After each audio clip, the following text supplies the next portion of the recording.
Permisi Pak, perkenalkan nama saya Samuel Supremban Tobing dengan NRP 5017251073. Di sini saya akan menjelaskan pada chapter 4 mengenai tektonik lempeng. Nah, untuk awal-awal, pada bab ini itu kita akan membahas bagaimana kerak bumi terbagi menjadi beberapa lempeng besar yang terus bergerak dan bagaimana gerakan ini menyebabkan suatu fenomena seperti gempa bumi, gunung berapi, dan dan lain-lain sebagainya. Nah, pertama-tama saya akan menjelaskan terlebih dahulu dari judul tektonik lempeng. Apa sih itu tektonik? Nah, dalam modul tektonik adalah studi tentang asal-usul dan susunan fitur struktural besar permukaan bumi, termasuk tidak hanya lipatan dan patahan, tetapi juga pegunungan, benua, dan zona gempa. Nah, biasanya model tektonik itu seperti bumi yang mengembang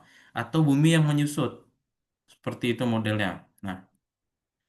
Nah, konsep tektonik ini lahir pada tahun 1960-an dengan menggabungkan dua ide yang sudah ada sebelumnya, yaitu pergeseran benua dan penyebaran dalam penyebaran dasar laut.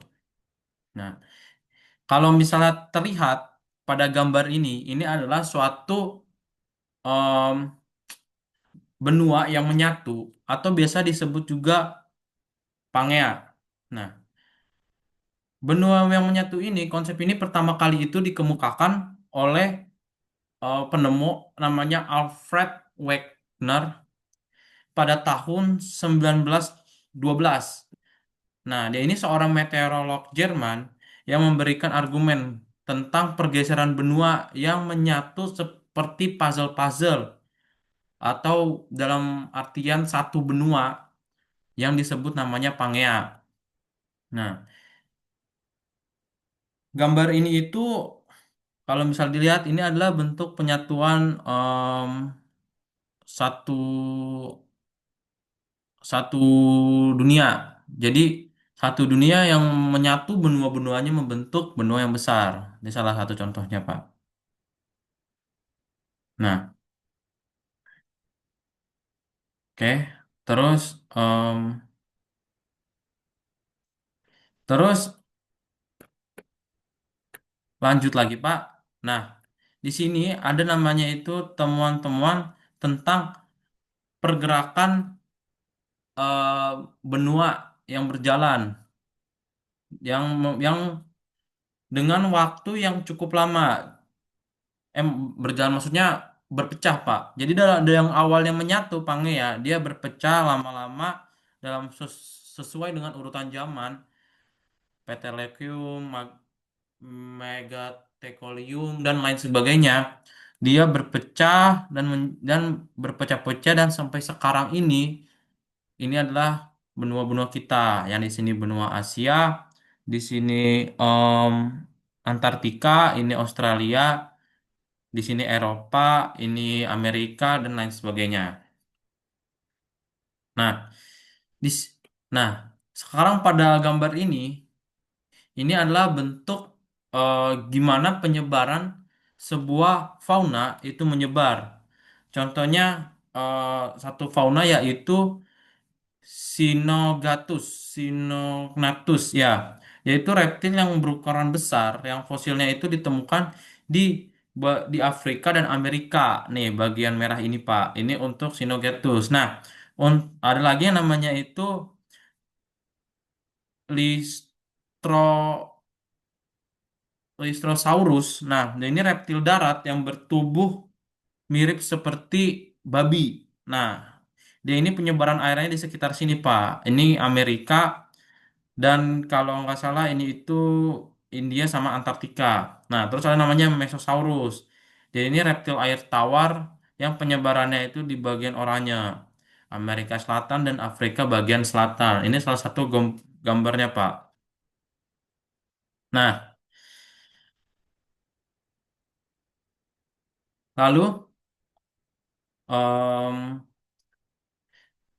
ini itu termasuk distribusi glasiasi Paleozoikum akhir secara kuat yang mendukung gagasan Pangea. Jadi ini pada penyebaran fauna ini, dia itu mendukung gagasan apa sih penyebaran penyatuan benua yang namanya Pangea.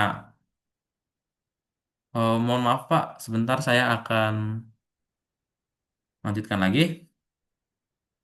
Hmm. Nah, terus lanjut kita ke subbab ke gambar berikutnya. Nah, ini adalah salah satu benua-benua bukti bahwa benua-benua itu yang awalnya terpecah dan jika kita gabungkan itu menjadi sebuah satuan benua atau enggak puzzle. Nah, pada gambar A menunjukkan benua-benua pada saat ini, Pak.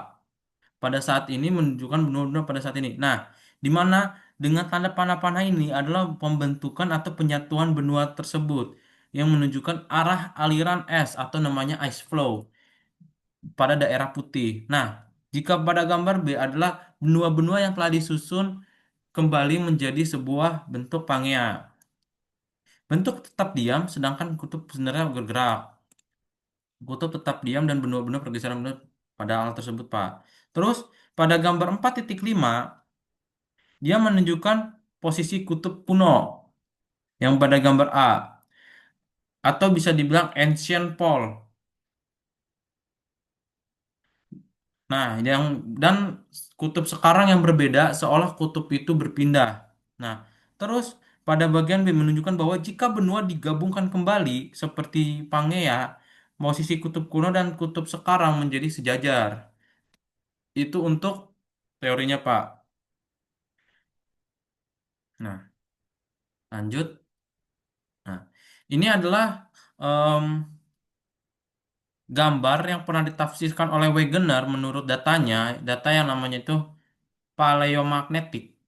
Ini sebagai bukti bahwa bukan kutub yang berpindah tetapi benua-benua yang bergerak menjauh dari posisi semua. Jadi, kalau menurut teori Wegener, kutub itu nggak berpindah, tapi benua-benua yang bergerak. Dalam modul ini dikatakan Wegener tidak. Oh, bentar. Karena bukti Wegener tidak meyakinkan, ide-idenya tidak diterima secara luas. Hal ini terutama berlaku adalah bahwa benua-benua bergerak. Wegener percaya bahwa hal ini mendukung konsepnya tentang pergerakan benua. Nah, di sini ada namanya keraguan terhadap pergeseran benua. Ada beberapa keraguan. Yang pertama, tidak ada penjelasan fisis tentang bagaimana benua itu bergerak. Wegener hanya berpendapat benua itu meluncur di atas kerak samudra seperti air. Masalahnya, benua ini padat, tidak bisa bergerak begitu saja tanpa ada kekuatan besar. Terus, yang kedua adalah data topografi geofisika laut yang belum diketahui pada zaman itu. Jadi, pemetaannya itu belum ada. Yang ketiga yaitu kekeliruan dalam perhitungan dan bukti iklim. Wegener menggunakan bukti iklim purba seperti jejak glasial di Afrika dan fosil tropis di Eropa yang beranggapan itu tidak sesuai dengan perubahan iklim pada perpindahan benua. Nah, dan juga keterbatasan pengetahuan pada waktu itu. Jadi sehingga banyak orang, maksud saya banyak peneliti yang masih belum tahu. Meskipun Wegener mengajukan argumen terbaik yang mungkin pada awal 1900-an untuk pergeseran benua sebagai besar bukti yang diajukannya tidak jelas, tapi dia itu mengusulkan dengan pada teori itu belum diterima oleh semua geolog pada saat itu. Nah, kalau misalnya pada gambar ini adalah menjelaskan tentang bagaimana benua itu bergerak yang diakibatkan oleh kerak samudra yang bergeser sehingga benua itu akan eh, terdorong sendiri seperti kayak pergeseran benua. Nah,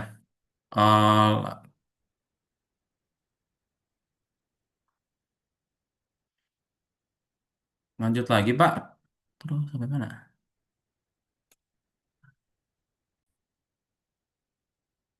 Nah, lanjut lagi ke paleomagnetisme dan kebangkitan gerakan benua. Nah, paleonatik paleomagnetisme sendiri adalah ilmu yang mempelajari magnet bumi purba yang terekam dalam batuan. Nah, ketika lava dari gunung berapi mendingin, mineral-mineral magnetik di dalamnya seperti Fe O4 dan lain-lain akan menyimpan arah medan magnet bumi pada waktu itu. Jadi setiap batuan itu mengandung jejak arah kutub magnet bumi pada masa ia terbentuk. Nah, bukti baru yang meyakinkan tentang pergerakan kutub magnet berasal dari studi magnetisme. Karya Wegener membahas pergerakan kutub geografis rotasi bumi dan kutub magnetik terletak dengan kutub geografis. Nah, jika kita lihat pada gambar ini 4,8 dan ini ada sebuah kompas. Nah, pada gambar A, maaf Pak, saya perbesar. Nah, iya. Pada gambar A itu dijelaskan titik dekat kutub utara magnetik. Jadi garis gaya magnet masuk hampir tegak lurus ke bawah. Jadi itu hampir tegak lurus. Ini berarti jarum magnet atau mineral magnetik di batuan juga akan menukik tajam ke bawah. Nah, jika pada gambar B ini adalah titik B dekat ekuator magnetik, di mana garis medan hampir mendatar, jarum magnet akan sejajar dengan permukaan. Nah, jika pada gambar C yaitu dekat kutub selatan magnet, di mana garis medan keluar dari permukaan membentuk sudut besar tetapi ke arah ke atas. Nah, ini adalah salah satu percobaan pada seorang ahli geolog.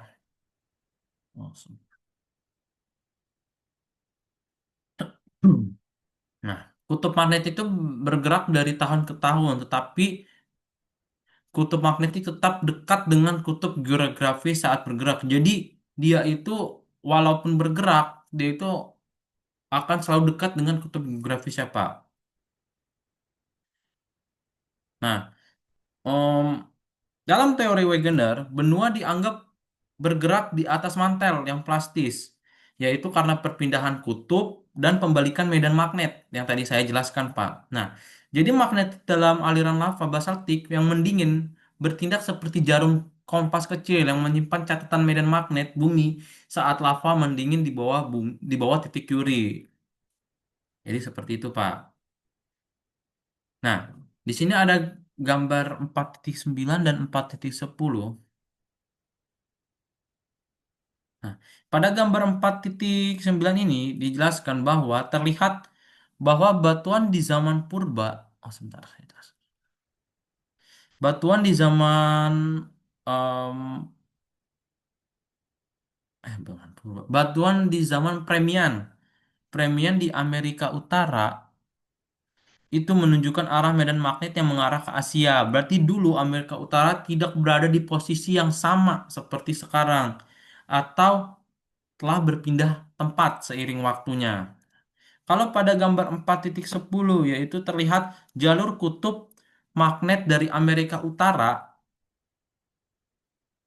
berbeda dari jalur kutub magnet di Eropa.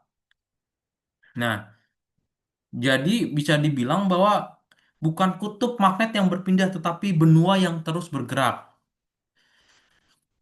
Posisi posisi yang kutub kuno ini telah ditentukan dari magnetisme batuan kuno. Arah magnetik yang terawetkan dalam mineral magnetit mengarah ke kutub dan kemiringan arah tersebut menunjukkan sejauh mana kutub tersebut berada. Jadi, arah dari magnet itu akan benua yang bergerak itu, arah magnet itu akan eh, mempengaruhi kemana sebenarnya dia itu berada. Nah, untuk setiap periode geologi, batuan Amerika itu mengungkapkan posisi kutub magnetik berbeda yang tadi seperti saya jelaskan pada gambar 4,10. Seperti itu, Pak.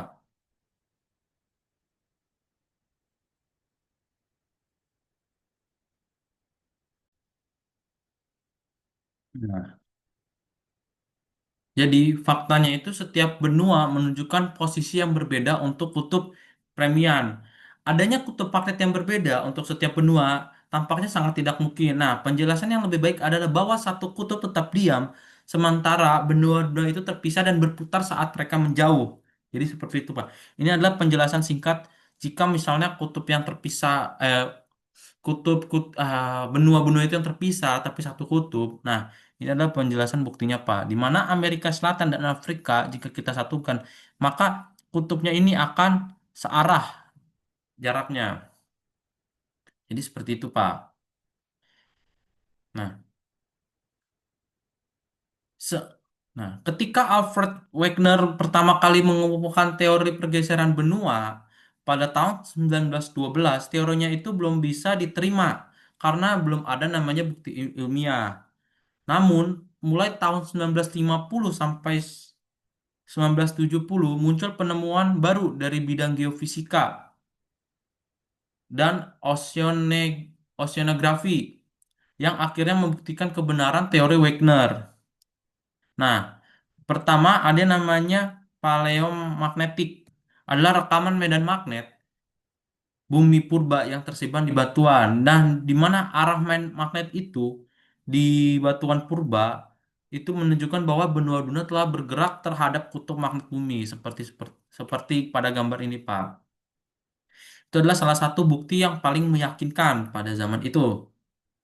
Nah, Gletser benua bagaimana tidak dapat bergerak dari laut ke daratan. Jika kedua benua tersebut pernah bersatu, es yang bergerak dari Afrika dapat menjadi es yang bergerak ke Amerika Selatan. Nah, ini adalah hipotesis yang telah dikonfirmasi berdasarkan litologinya dengan banyak bongkahan batu di endapan Gletser Amerika Selatan dapat dilacak di kini yang kini berada di Afrika. Jadi bisa dibuktikan bahwa dulu Amerika dan Afrika itu pernah menjadi satu benua. Nah, posisi benua yaitu awalnya itu pada tahun 200 juta tahun yang lalu dia itu satu.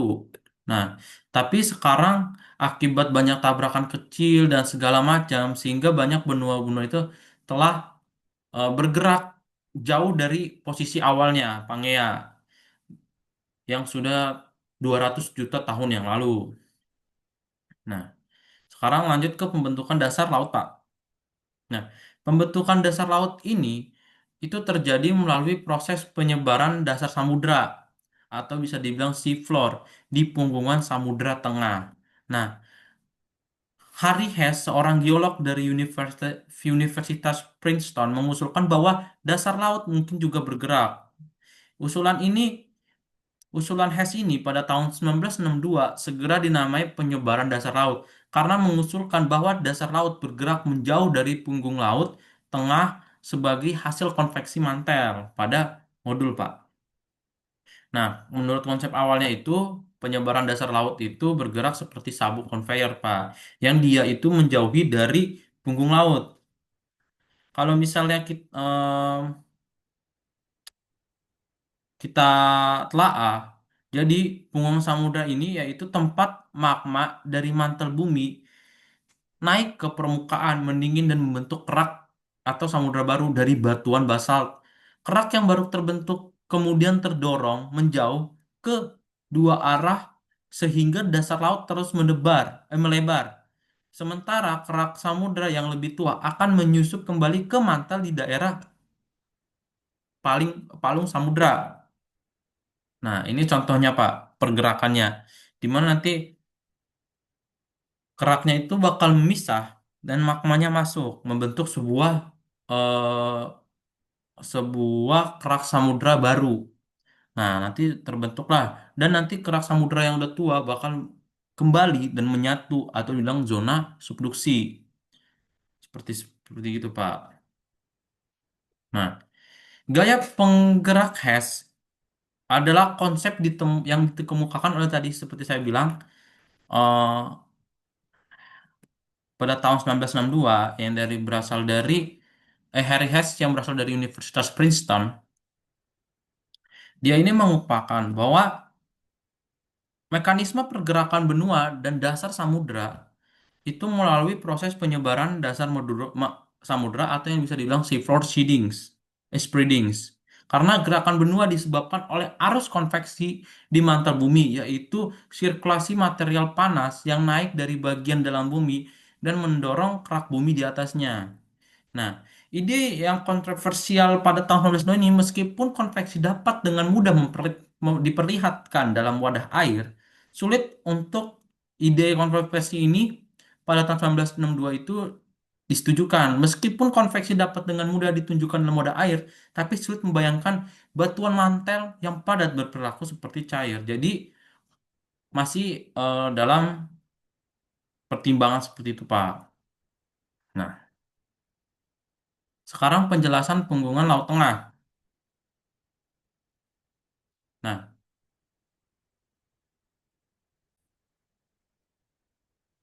nah, jika konveksi menggerakkan penyebaran dasar laut, maka batuan mantel panas harusnya naik di bawah punggungan Laut Tengah. Punggung Laut Tengah itu dijelaskan sebagai daerah divergen, yaitu tempat lempeng tektonik saling menjauh. Nah, pada zona ini, magma dan panas material mantel bumi naik melalui celah dasar laut, lalu mendingin dan mengeras menjadi batuan basal. Nah, pada modul dijelaskan saat batuan panas terus naik di bawah puncak punggungan laut, pola sirkulus terbelah dan menyebar di dekat permukaan, dan batuan ini akan disebut dengan batuan basal. Nah, terus ada yang namanya palung samudra. Palung samudra ini adalah ketika tumbukan antara lempeng samudra yang lebih tua dan lebih padat akan menyelam ke bawah lempeng yang lebih ringan. Nah, seperti kalau mirip kayak samudra dan samudra, walaupun sama-sama lebih tua, tapi sama-sama samudra. Jika ada yang lebih tua, dia bakal menusuk ke dalam, menerjang ke dalam dibandingkan lempeng samudra yang masih lebih muda. Nah, dia ini akan bergerak saat batuan panas bergerak ke samping, ia mendingin dan menjadi lebih padat, tenggelam lebih dalam di bawah permukaan laut. Itu teorinya. Nah, proses ini menyebabkan terbentuknya palung yang sangat dalam dan sempit. Salah satu contohnya yaitu Palung Mariana. Salah satunya adalah Palung Mariana di Samudra Pasifik yang merupakan titik terdalam di bumi. Nah, itu adalah salah satu contohnya, Pak. Walau saat lantai laut bergerak ke bawah ke dalam mantel sepanjang zona subduksi, ia berinteraksi dengan batuan-batuan di atas. Makanya batuan itu menyebabkan panas. Panas, Pak. Nah, IDHS ini telah bertahan dengan baik selama lebih dari 30 tahun. Hingga kini kita itu masih memvalidkan tentang teorinya Hess. Nah, lalu usia lantai lautan. Nah, dasar laut baru dan muda terus terbentuk melalui letusan basalt di puncak punggung gunung berapi. Nah, setiap lempeng mencakup kerak benua dan atau kerak samudra dan semuanya itu mengapung di atas lapisan atmosfer yang lebih plastis di bawahnya. Lempeng-lempeng ini selalu bergerak perlahan dan hanya beberapa sentimeter per tahun pergerakannya. Dasar laut tua terus dihancurkan di palung laut, sementara dasar laut baru terbentuk di puncak punggungnya. Nah, masuk siang. Ya. Nah, peningkatan usia ini jauh dari puncak punggung gunung laut. Tidak diketahui pada saat Hess memberikannya, tetapi merupakan prediksi dan hipotesis yang diberikannya. Nah, pada plat, setiap lempeng mencakup gerakan benua atau dan gerak samudra, semuanya mengapung di atas lapisan astenosfer yang lebih plastis di bawahnya. Lempeng-lempeng ini selalu bergerak perlahan, sentimeter per tahun ya, Pak. Oh, itu Nah, lempeng adalah lempengan batu besar dan bergerak yang merupakan bagian dari permukaan bumi. Nah, sedangkan litosfer itu di bawah lautan bertambah usia ketebalannya seiring jarak dari puncak punggung laut tengah, litosfer muda. Sedangkan litosfer muda di dekat puncak punggung laut mungkin hanya tebalnya 10 kilometer. Sedangkan yang tua itu tebalnya kemungkinan 100 kilometer. Nah, gerakan lempeng ini biasanya dibagi menjadi tiga, divergen, konvergen, dan transform. Nah, jadi kalau divergen itu adalah di mana lempeng itu menjauh. Konvergen adalah di mana lempeng itu saling mendekat dan transport itu gerakan di mana lempeng itu saling bergesek. Nah, kalau misalnya kita lihat Pak pada gambar ini menjelaskan bahwa kerak samudra, kerak kerak samudra dan kerak benua adalah bagian dari litosfer yang mengapung di atas astenosfer. Ini astenosfer, Pak. Nah, jadi begitu, Pak. Perubahan volume astenosfer itu sebesar beberapa persen saja dapat menjelaskan sifat dan perilakunya. Astenosfer itu lentur, bertindak sebagai lapisan pelumas di bawah litosfer, Pak. Nah, lanjut.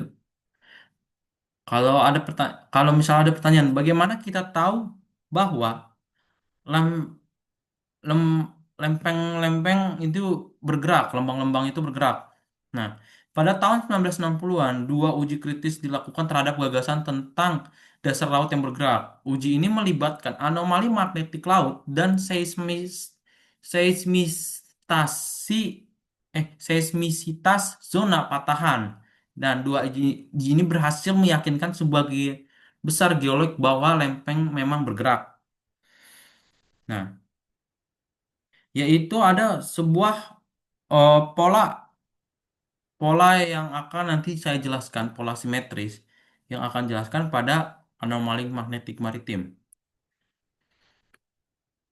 Nah, anomali magnetik maritim ini adalah pola medan yang tidak seragam di dasar samudra yang menjadi bukti kuat pergerakan lempeng tektonik. Ketika magma naik ke permukaan di punggungan samudra tengah, mineral magnetik seperti magnetit dalam lava akan menyesuaikan arah dengan medan magnet bumi saat itu sebelum batuan tersebut mengeras. Seperti itu, Pak. Nah, magnetometer di laut mengungkap beberapa karakteristik menarik dari anomali magnetik laut. Sebagian besar anomali magnetik di laut tersusun dalam band yang sejajar dengan lembah patahan punggung Laut Tengah. Nah, jika kita lihat pada gambar ini, bagian A itu adalah pola anomali magnetik. Sebentar. Pola anomali magnetik. Nah, gambar ini memperlihatkan penampang dasar laut ke sekitar punggungan samudra, mid ocean ridge, di tengahnya itu ada celah-celah.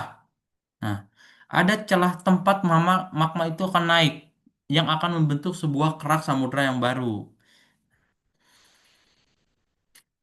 Nah, jika pada gambar B itu terlihat interpretasi dari bukti lapangannya. Gambar ini memperlihatkan eh, data yang menemukan bahwa pola magnetik bergaris-garis ini meluas sepanjang dasar samudra di seluruh dunia. Seperti itu, Pak.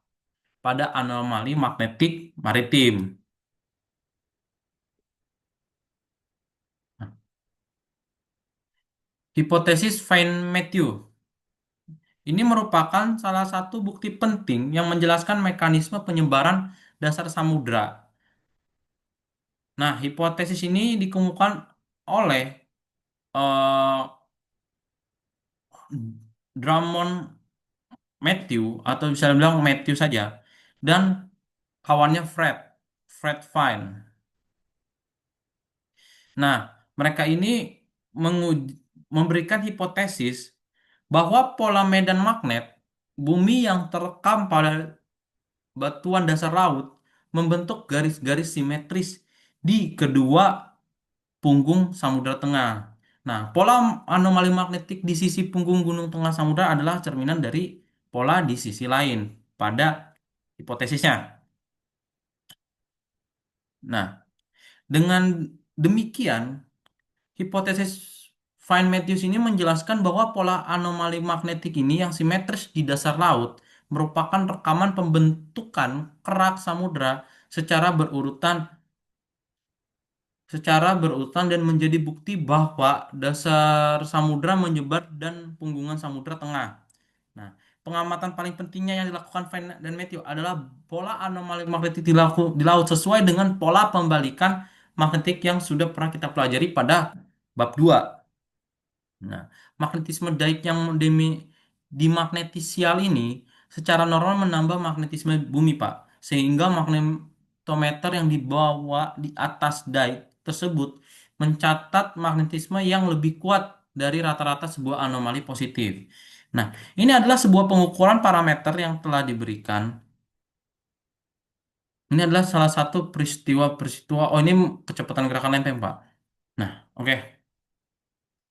Lanjut ke kecepatan gerakan lempeng. Ada dua poin tentang hipotesis Fine-Matthews mengenai asal-usul anomali magnetik. Yang pertama adalah hipotesis ini memungkinkan kita mengukur laju pergerakan dasar laut karena pembalikan magnetik telah diukur dari aliran lava di daratan. Nah, anomali yang disebabkan oleh pembalikan ini juga telah diukur dan digunakan untuk menentukan seberapa cepat dasar laut itu bergerak. Salah satu cara utama adalah menghitung jarak antar punggung samudra tengah dan daerah dengan umur batuan tertentu. Karena umur batuan dasar laut dapat diketahui melalui peninggalan radiometrik, maka kecepatan gerakan lempeng dapat dihitung dengan rumus yang sederhana, yaitu kecepatan jarak dibagi dengan waktu. Ini adalah salah satu contoh perhitungannya, di mana kalau misalnya kita lihat, maka akan terbentuk rak-rak baru secara terus-menerus dari tahun-tahun berikutnya. Usia-usia juta tahunnya akan terus membentuk rak-rak yang baru seperti ini. Ini pada usia satu us 1 tahun yang lalu, 2 juta tahun yang lalu, 3 juta tahun yang lalu, dan seterusnya. Semakin ke kanan, usia itu semakin ke kanan, maka usia kerak itu akan semakin tua. Semakin ke kiri, usia kerak itu akan semakin lebih muda. Nah, itu Pak. Nah, bagaimana sih cara kita itu untuk memprediksi usia lantai laut? Nah, para ilmuwan itu dapat memperkirakan batuan dasar samudra tanpa harus mengambil sampel dari seluruh dasar laut dengan menganalisis pola anomali. Nah, ini adalah uji coba yang sangat kuat terhadap hipotesis bahwa lantai laut bergerak. Misalnya, anggaplah bahwa dasar laut di suatu wilayah per titik tertentu diprediksi berusia 70 juta tahun berdasarkan studi magnetiknya. Jika hipotesis pergerakan dasar laut dan hipotesis Van Matthew tentang asal-usul magnetik benar, maka sampel batuan beku dari titik tersebut harus berusia 70 juta tahun. Jika batuan tersebut bukti berusia 10 juta tahun, 200 juta ataupun yang lainnya, maka kedua hipotesis itu tersebut salah. Nah, dengan mengetahui kapan pembalikan kutub magnet, bentar. Cara ini itu dilakukan dengan menganalisis pola anomali maritim dan jarak punggungannya sesuai dengan eh, ketentuan yang telah diberikan dari hipotesis tersebut.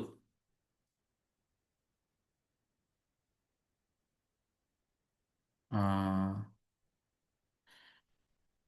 Nah, jika kita lihat pada gambar ini, sebentar saya akan perbesar, Pak. Nah, pada gambar merah melambangkan dasar samudera yang paling muda. Biasanya itu baru terbentuk melalui proses vulkanisme. Nah, untuk yang warna kuning, kuning hingga hijau itu biasanya itu menggambarkan usia menengah dan biru ini adalah usia yang sudah tua. Ratusan inti batuan dan sedimen itu yang diambil dari lubang bor di dasar laut digunakan untuk menguji hipotesis-hipotesis yang diberikan oleh Matthew.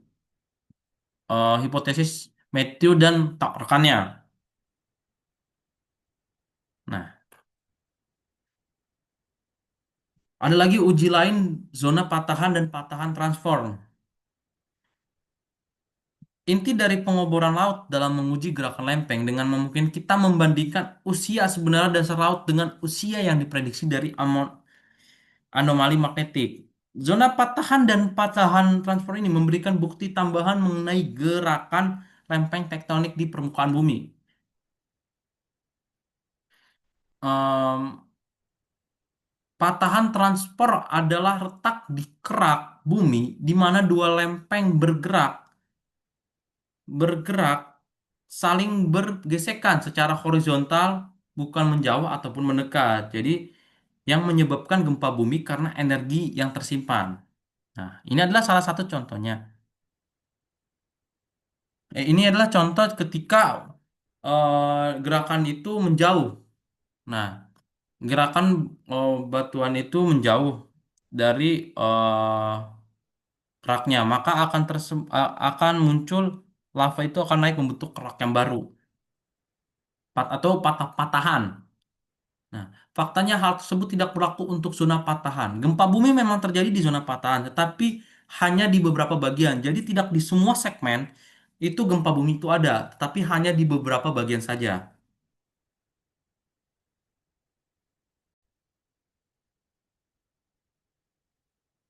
Nah, seperti tadi saya bilang, Pak, nah gerakannya ini akan seperti transform yang diprediksi oleh hipotesis pergerakan nanti laut.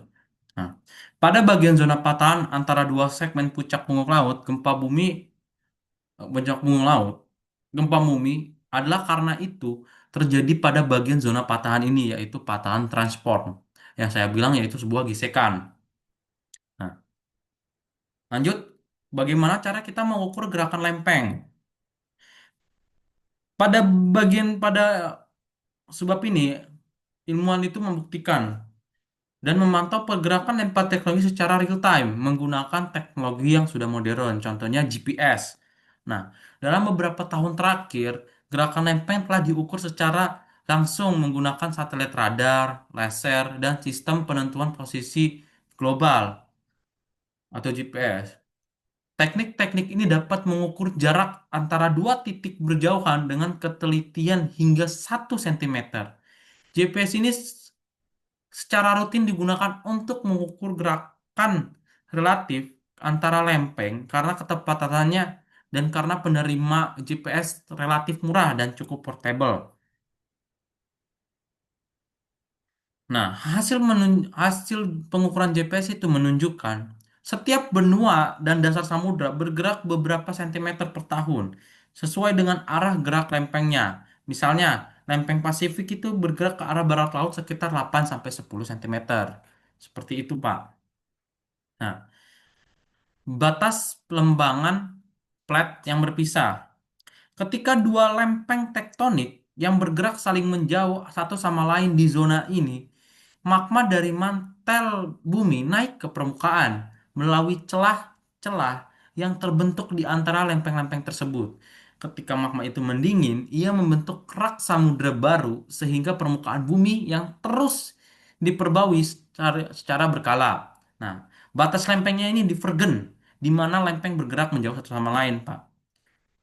Ketika superbenua seperti Pangaea terpecah, batas divergen dapat ditemukan di tengah benua. Nah, batas divergen ditandai dengan rifting, vulkanisme basaltik, dan pengangkatan.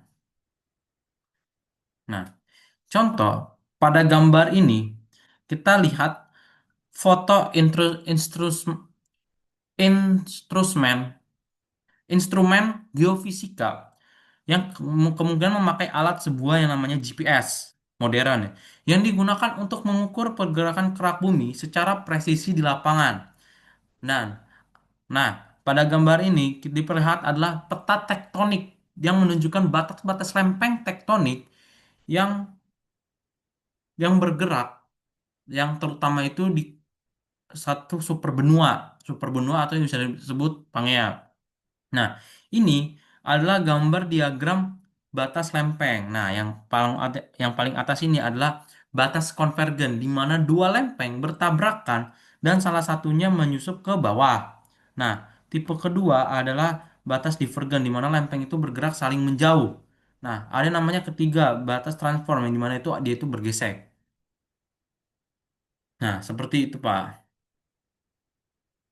Nah, pada gambar ini, lautan baru ini sempit dan kemiringan daratannya di sekitarnya menjauhi lautan baru, sehingga sungai mengalir menjauhi lautan. Nah, pada tahap ini, air laut yang telah mengenangi celah mungkin menguap dan meninggalkan lapisan garam batu yang tebal di atas semi sedimen benua, yang pada gambar ini, Pak. Nah, nah, Lempeng-lempeng ini terus berpisah dan memperlebar laut, pengangkatan termal yang menciptakan punggungan laut. Nah, kalau kita lihat, ini adalah di mana eh, lempeng-lempeng itu melebar atau saling menjauh, di mana akan terlihat seperti ada sebuah retakan atau celah di sepanjang sisi ini, Pak. Nah, pinggiran benua juga mengalami subsiden saat tererosi dan saat batuan panas di bawahnya mendingin. Nah, batas divergen di dasar laut terletak di puncak punggung laut tengah. Jika laju penyebaran lambat, seperti di Samudra Atlantik, 1 cm per tahun, puncak tersebut memiliki lembah retakan. Seperti itu, Pak. Nah, ini adalah salah satu contoh pada gambarnya di mana terlihat bahwa permukaan ini adalah salah satu tepi benua pasif yang terbentuk akibat pemisahan dan pergerakan benua, Pak. Seperti itu, Pak.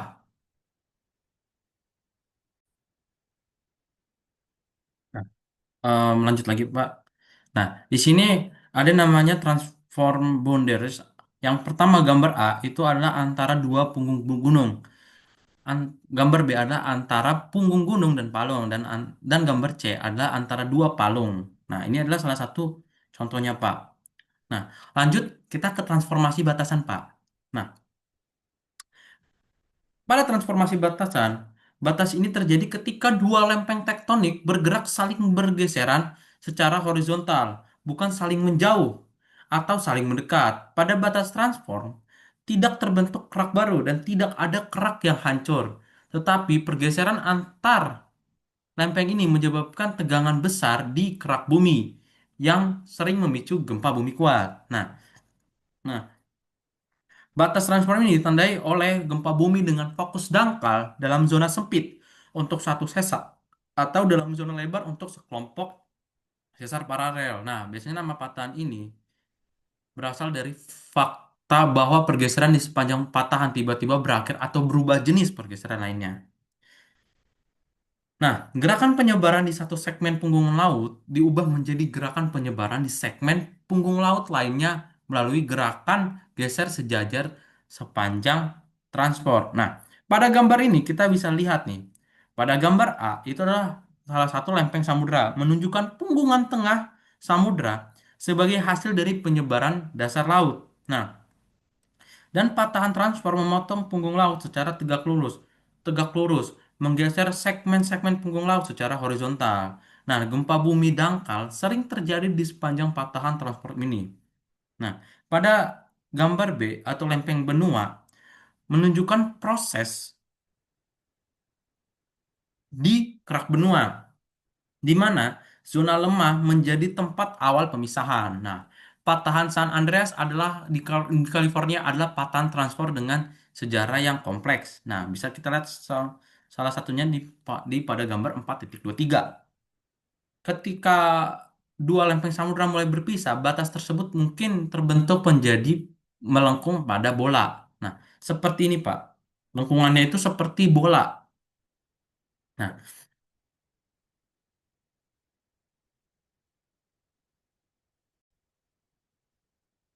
di sini ada namanya konvergensi laut, laut-laut. Ketika dua lempeng samudra saling bertumbukan atau bergerak mendekat satu sama lain.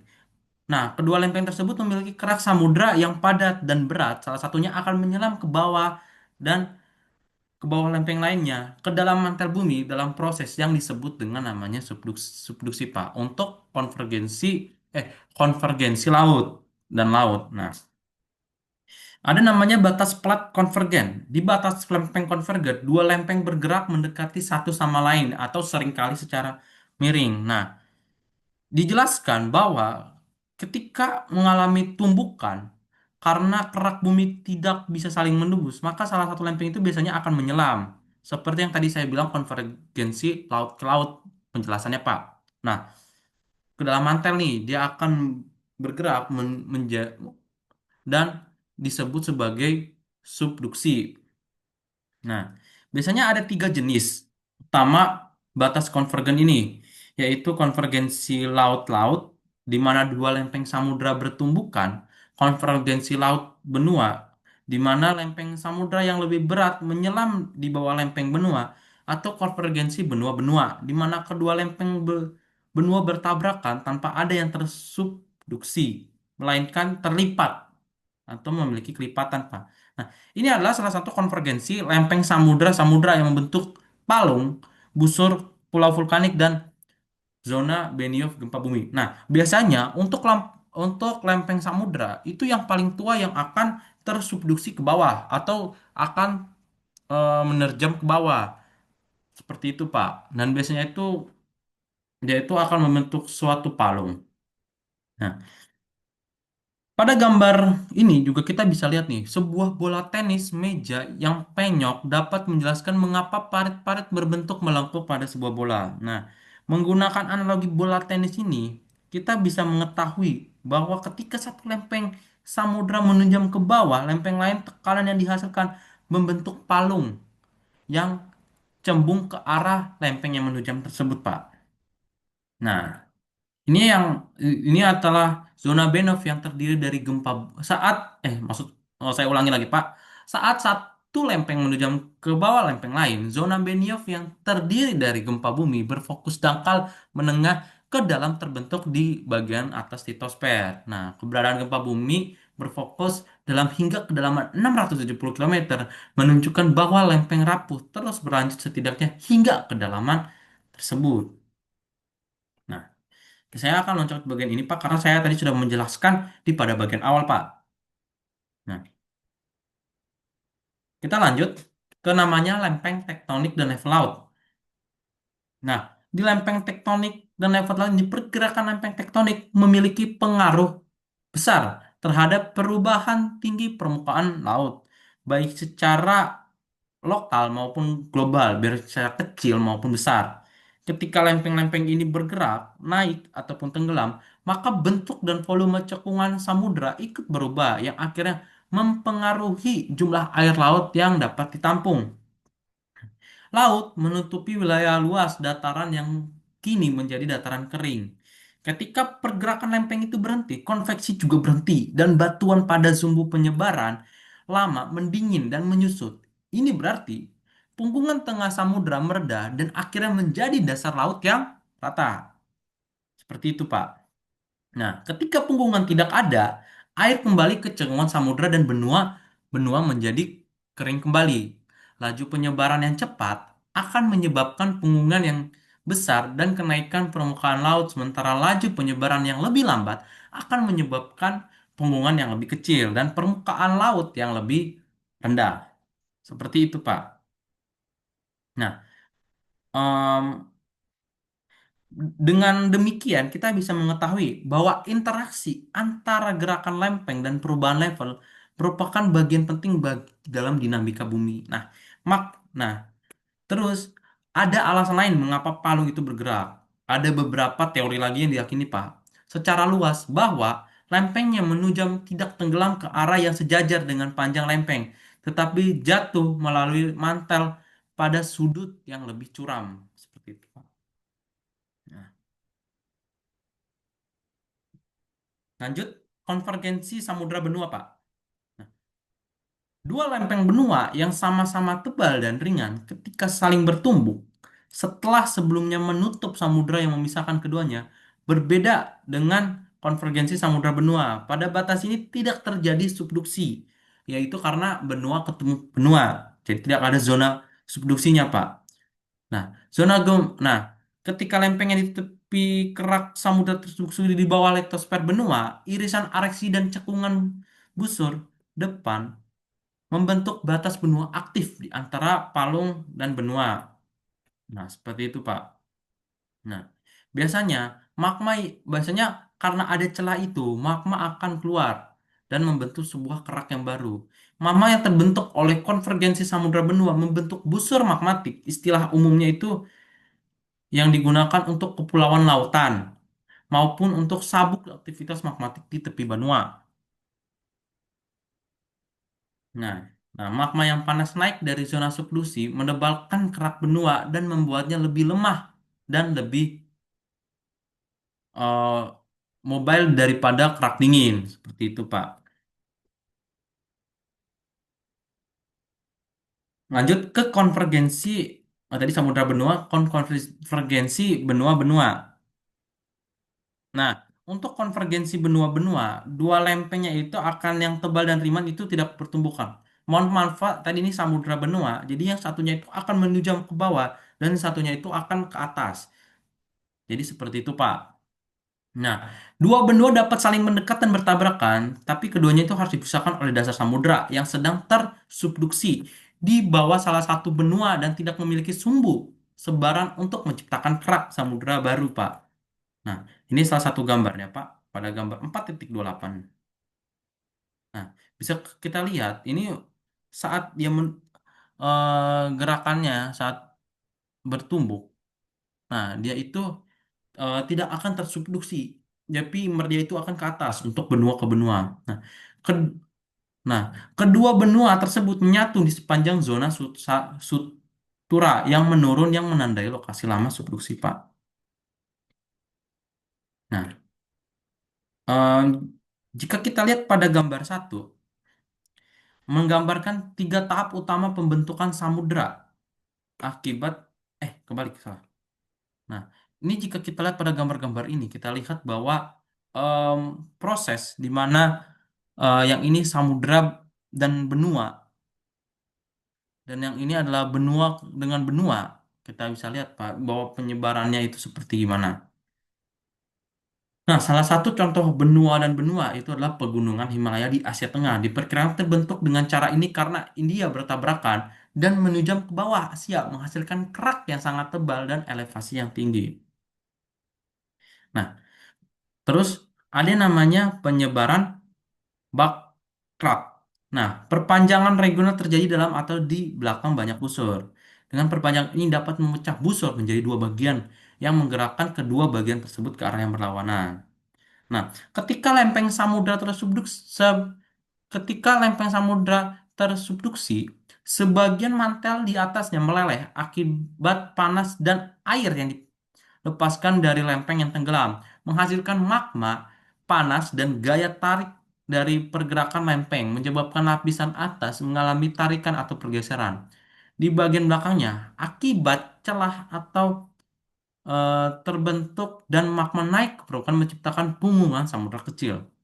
Nah, dalam setiap kasus, penyebaran ini menciptakan kerak samudra baru yang serupa, tapi tidak identik dengan kerak samudra yang terbentuk di puncak punggung Samudra Tengah. Nah, ini adalah salah satu gambar. Kita bisa lihat. Nah, pada gambar pertama, ini adalah menggambarkan tiga tahap pembentukan samudra akibat pemisahan benua melalui proses tektonik lempeng divergen. Nah, pada gambar pertama kita lihat lempeng samudra yang menujam ke bawah lempeng benua, membentuk busur vulkanik dan palung. Ini adalah tahap awal konvergen sebelum pemisahan. Nah, pada gambar kedua, kita bisa melihat bahwa em, benua yang mulai terbelah, di mana magma dari mantel naik ke permukaan membentuk keretakan dan dia membentuk keretakan dan mulai terbelah. Nah, terus pada pada gambar ketiga kita bisa lihat bahwa menggambarkan terbentuknya eh, laut lepas di antara dua benua yang telah sepenuhnya berpisah, menandai eh, cekungan samudra baru, cekungan samudra baru seperti itu, Pak. Jadi terpisah yang sudah jauh dan dia itu menandai bahwa sebuah cekungan yang baru terbentuk saja, Pak, seperti itu.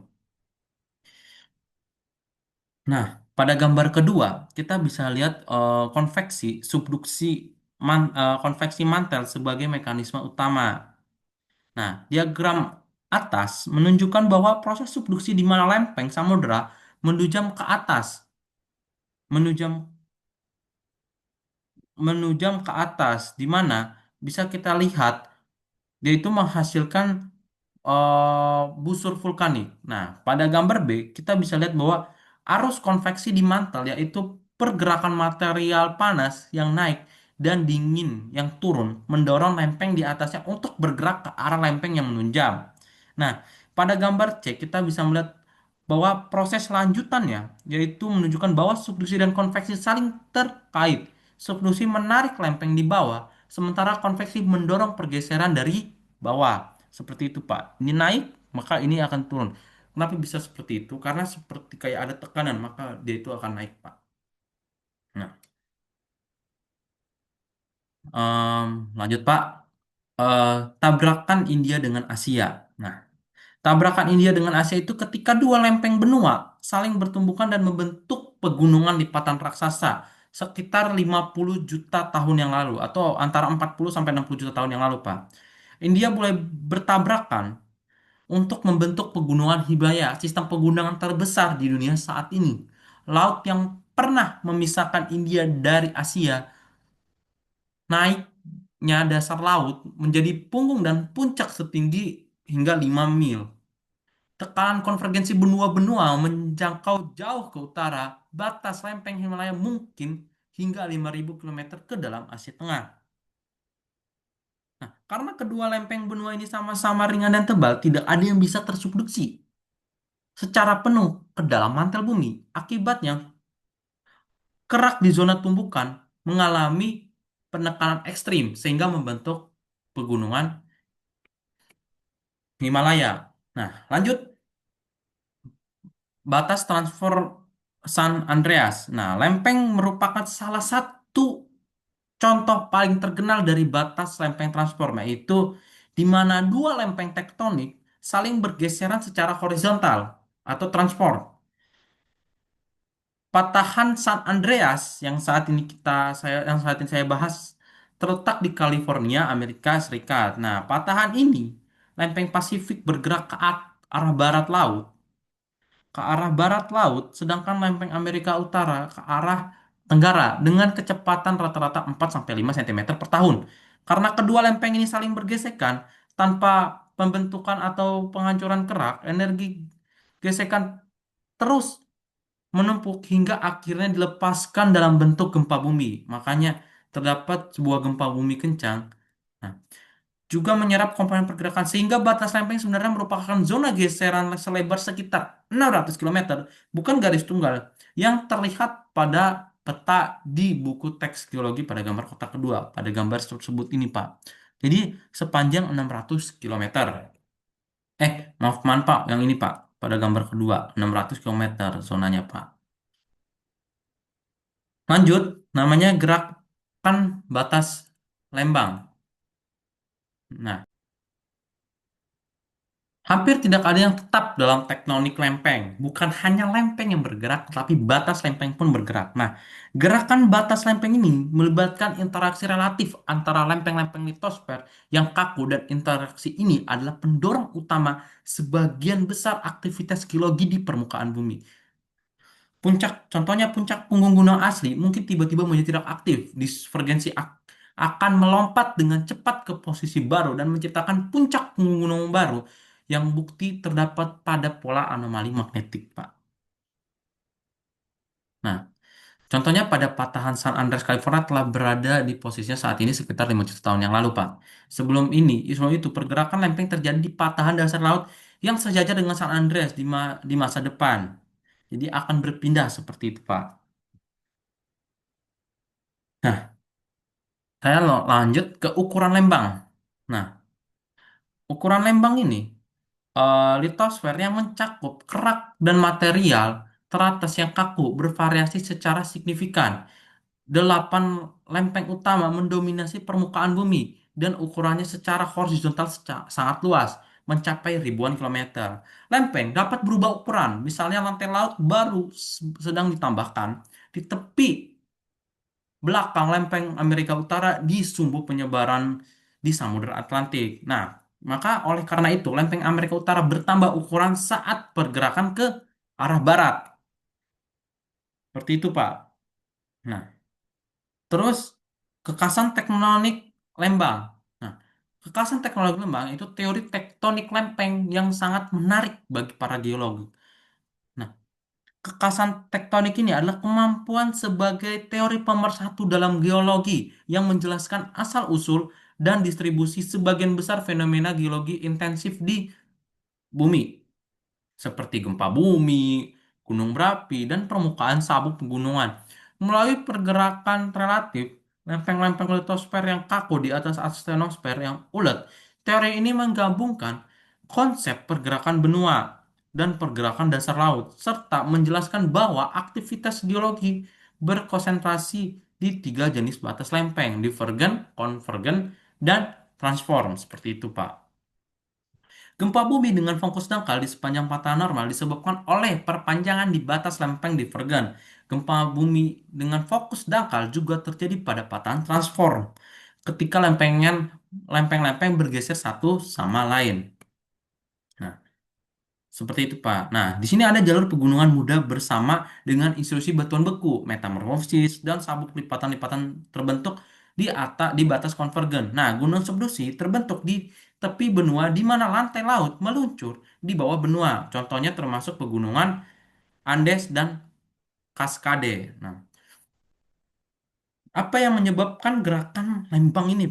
Nah, gerakan lembang litosfer didorong oleh mesin panas internal bumi yang bekerja karena material panas dan apung kurang padat di kedalaman bumi yang bergerak perlahan ke atas menuju permukaan yang lebih dingin, sementara material dingin dan lebih padat bergerak ke bawah. Nah, terdapat tiga yang menjelaskan mengapa, yaitu setiap mekanisme gerakan lempeng harus dijelaskan. Karena pertama, puncak punggung laut tengah panas dan tinggi semakin palung dingin dan dalam.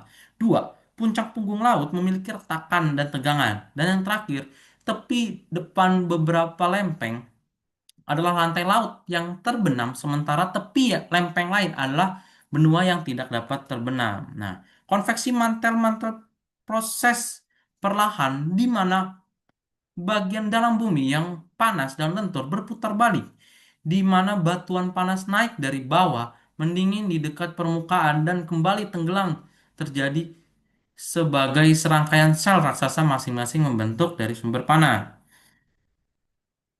Pada gambar satu kita lihat mekanisme utama yang diperkirakan menyebabkan pergerakan lempeng adalah dorongan dari gaya gravitasi, khususnya melalui dua proses utama, tarikan lempeng atau dorongan punggungan. Tarikan lempeng dianggap sebagai gaya pendorong utama dan terjadi ketika tepi lempeng samudra yang padat. Seperti pada gambar ini, Pak, di mana ini adalah proses dari mekanisme utama yang diperkirakan pergerakan lempeng tersebut, Pak. Nah, perubahan densitas dengan kedalaman di bumi, sifat benua besar untuk menahan panas mantel, dan pengadukan mantel akibatnya tenggelam ke litosfer samudra yang tersubduksi semuanya berkontribusi pada pola kehilangan panas konvektif. Seperti itu, Pak. Nah, eh, ini ada penjelasan yang tadi saya jelaskan. Ada salah satu usulan yang disebut rich push. Saat lempeng bergerak menjauh dari batas divergen, ia mendingin dan mendebal. Nah, lantai yang mendingin tenggelam saat bergerak dan tenggelamnya membentuk lereng samping yang luas dari punggungan laut. Lempeng samudra diyakini meluncur turun lereng ini di dasar litosfer yang mungkin memiliki ketinggian 80 hingga 100 km. Nah, ada juga namanya slab pool, yaitu litosfer dingin yang tenggelam pada saat curam melalui mantel panas yang seharusnya menarik bagian permukaan lempeng menjauh dari puncak punggung laut dan kemudian ke dalam mantel saat mendingin. Seperti itu, Pak. Nah, ada namanya slide pull yang diyakini setidaknya dua kali lebih penting daripada ridge push dalam memindahkan lempeng samudra yang menjauh dari puncak punggung gunung api slab pu- meng- eh yang dari puncak punggung gunung api. Nah, ketiga mekanisme ini adalah dorongan punggung gunung api, lempeng dan hisapan palung, terutama jika digabungkan sesuai dengan punggung gunung api yang tinggi dan panas, palung yang dingin dan dalam, dan retakan tegangan di puncak gunung-gunung api. Seperti itu, Pak. Nah, terus pada plume mantel dan titik panas, ini adalah fenomena plume mantel atau mantel plum dan titik panas atau hot spot dijelaskan sebagai berikut bahwa plume dapat membentuk titik panas akibat vulkanik di permukaan bumi. Nah, titik panas terletak di daerah vulkanik seperti Islandia, Yellowstone, dan Hawaii. Nah, pada gambar ini, Pak, kita bisa lihat. Nah, terus, Blume Mantle adalah kolom-kolom sempit batuan mantel panas yang naik melalui mantel, yang dikemukakan sebagai modifikasi dari proses konveksi mantel. Peluang mantel ini bersifat stasioner relatif terhadap pergerakan lempeng di permukaan. Nah, terus titik panasnya adalah manifestasi dari peluang mantel. Nah, di mana manifestasi eh, manifestasi tersebut yaitu di permukaan bumi yang ditandai dengan vulkanisme aktif. Seperti itu, Pak. Volume mantel yang naik di bawah benua seharusnya memanaskan daratan dan menonjolkan ke atas untuk membentuk kubah yang ditandai dengan letusan vulkanik. Nah, kalau misalnya kita lihat pada gambar ini, pada gambar pertama itu adalah eh, vulkanik dan vulkanik dan plutonik, di mana penutup vulkanik protogenik ditunjukkan dengan warna oranye. Oh, yang ini. Dan batas ultraviolet atau ROX ditunjukkan dengan warna hitam. Oh salah Pak, bagian ini yang warna merah itu adalah penutup vulkanik dan batuan ultraviolet adalah batas yang bagian hitam. Oh saya lebarkan dikit Pak. Nah, seperti ini Pak. Nah, untuk ini adalah contoh endapan tebal di atas. Ini adalah endapan tebal di area negatif struktural. Pada gambar ini adalah endapan tepi aktif di Paleozoikum dan Mesozoikum.